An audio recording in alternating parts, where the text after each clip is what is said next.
沾知识区。Text 1. France, which prides itself as the global innovator of fashion, has decided its fashion industry has lost an absolute right to define physical beauty for women.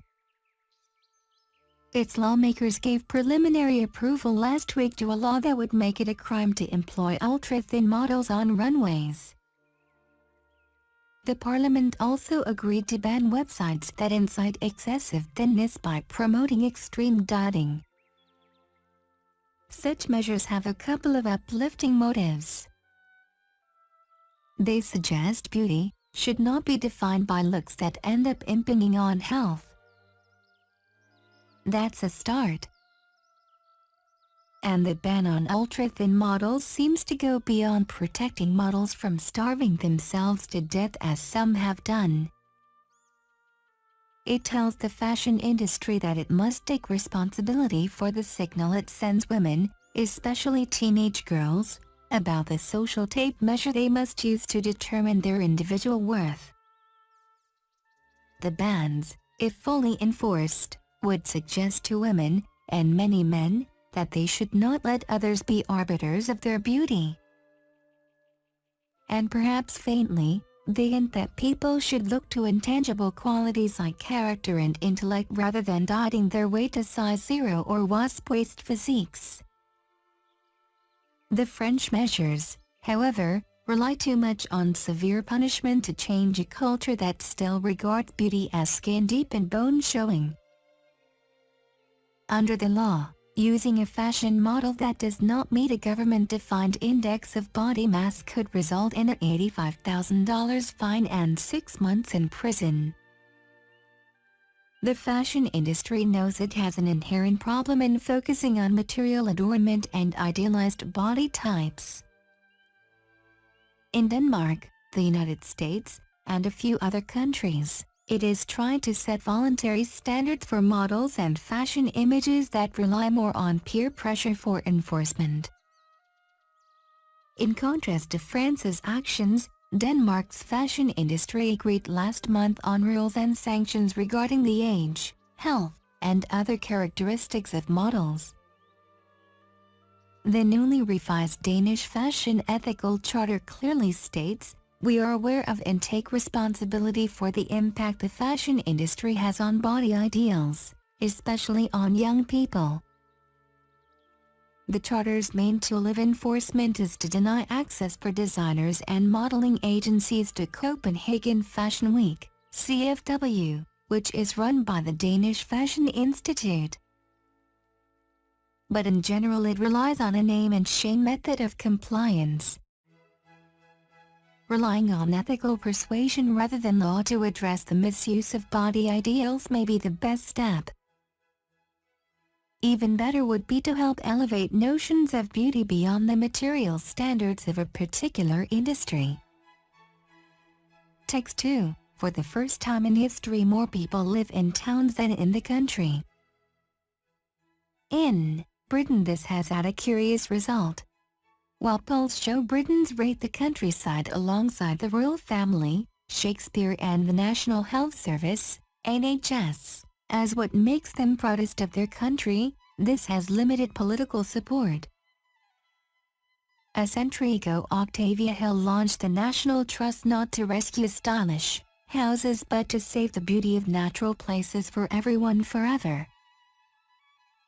It was specifically to provide city dwellers with spaces for leisure where they could experience a refreshing air. Hill's pressure later led to the creation of national parks and green belts. They don't make countryside anymore, and every year concrete consumes more of it.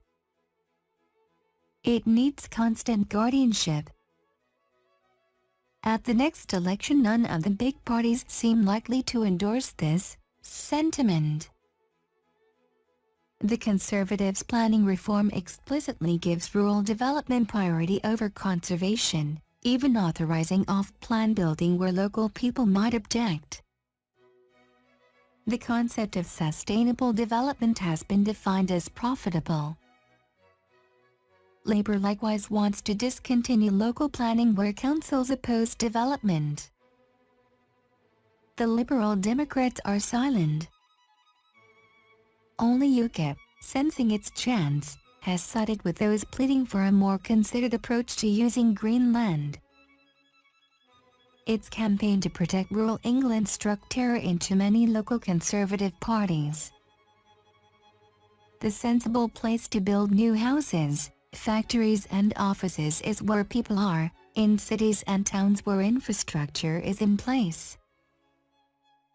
The London agents, Sterling Ackroyd, recently identified enough sites for 500,000 houses in the London area alone, with no intrusion on green belt. What is true of London is even truer of the provinces. The idea that housing crisis equals concreted meadows is pure lobby talk. The issue is not the need for more houses but, as always, where to put them. Under lobby pressure, George Osborne favors rural new build against urban renovation and renewal. He favors out-of-town shopping sites against high streets. This is not a free market but a biased one. Rural towns and villages have grown and will always grow. They do so best where building sticks to their edges and respects their character. We do not ruin urban conservation areas. Why ruin rural ones? Development should be planned, not let rip. After the Netherlands, Britain is Europe's most crowded country. Half a century of town and country planning has enabled it to retain an enviable rural coherence, while still permitting low-density urban living. There is no doubt of the alternative: the corrupted landscapes of southern Portugal, Spain or Ireland. Avoiding this rather than promoting it should unite the left and right of the political spectrum. Text 3. There is one and only one social responsibility of business, wrote Milton Friedman, a Nobel Prize-winning economist, that is, to use its resources and engage in activities designed to increase its profits. But even if you accept Friedman's premise and regard corporate social responsibility, CSR, policies as a waste of shareholders' money, things may not be absolutely clear-cut. New research suggests that CSR may create monetary value for companies at least when they are prosecuted for corruption. The largest firms in America and Britain together spend more than $15 billion a year on CSR, according to an estimate by EPG, a consulting firm. This could add value to their businesses in 3 ways. First, consumers may take CSR spending as a signal that a company's products are of high quality. Second, customers may be willing to buy a company's products as an indirect way to donate to the good causes it helps. And third, through a more diffuse halo effect, whereby its good deeds earn it greater consideration from consumers and others. Previous studies on CSR have had trouble differentiating these effects because consumers can be affected by all 3. A recent study attempts to separate them by looking at bribery prosecutions under America's Foreign Corrupt Practices Act, FCPA. It argues that since prosecutors do not consume a company's products as part of their investigations, they could be influenced only by the halo effect. This study found that, among prosecuted firms, those with the most comprehensive CSR programs tended to get more lenient penalties. Their analysis ruled out the possibility that it was firms' political influence, rather than their CSR stand, that accounted for the leniency. Companies that contributed more to political campaigns did not receive lower fines. In all, this study concludes that whereas prosecutors should only evaluate a case based on its merits, they do seem to be influenced by a company's record in CSR. We estimate that either eliminating a substantial labor rights concern, such as child labor, or increasing corporate giving by about 20% results in fines that generally are 40% lower than the typical punishment for bribing foreign officials, says one researcher. Researchers admit that their study does not answer the question of how much businesses ought to spend on CSR. Nor does it reveal how much companies are banking on the halo effect, rather than the other possible benefits, when they decide their do-gooding policies.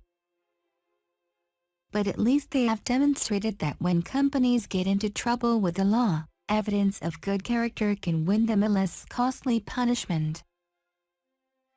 Text 4. There will eventually come a day when the New York Times ceases to publish stories on newsprint. Exactly when that day will be is a matter of debate. Sometime in the future, the paper's publisher said back in 2010. Nostalgia for ink on paper and the rustle of pages aside, there's plenty of incentive to ditch print. The infrastructure required to make a physical, newspaper printing presses, delivery trucks isn't just expensive. It's excessive at a time when online-only competitors don't have the same set of financial constraints. Readers are migrating away from print anyway. And though print ad sales still dwarf their online and mobile counterparts, revenue from print is still declining. Overhead may be high and circulation lower, but rushing to eliminate its print edition would be a mistake, says BuzzFeed CEO Jonah Peretti. Peretti says the Times shouldn't waste time getting out of the print business, but only if they go about doing it the right way. Figuring out a way to accelerate that transition would make sense for them, he said, but if you discontinue it, you're going to have your most loyal customers really upset with you. Sometimes that's worth making a change anyway. Peretti gives the example of Netflix discontinuing its DVD mailing service to focus on streaming. It was seen as a blunder, he said. The move turned out to be foresighted. And if Peretti were in charge at the Times, I wouldn't pick a year to end print, he said. I would raise prices and make it into more of a legacy product. The most loyal customers would still get the product they favor, the idea goes, and they'd feel like they were helping sustain the quality of something they believe in.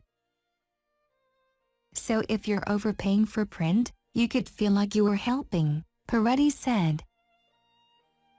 Then increase it at a higher rate each year and essentially try to generate additional revenue. In other words, if you're going to make a print product, make it for the people who are already obsessed with it. Which may be what the Times is doing already. Getting the print edition 7 days a week costs nearly $500 a year, more than twice as much as a digital-only subscription. It's a really hard thing to do, and it's a tremendous luxury that BuzzFeed doesn't have a legacy business, Peretti remarked. But we're going to have questions like that where we have things we're doing that don't make sense when the market changes and the world changes. In those situations, it's better to be more aggressive than less aggressive.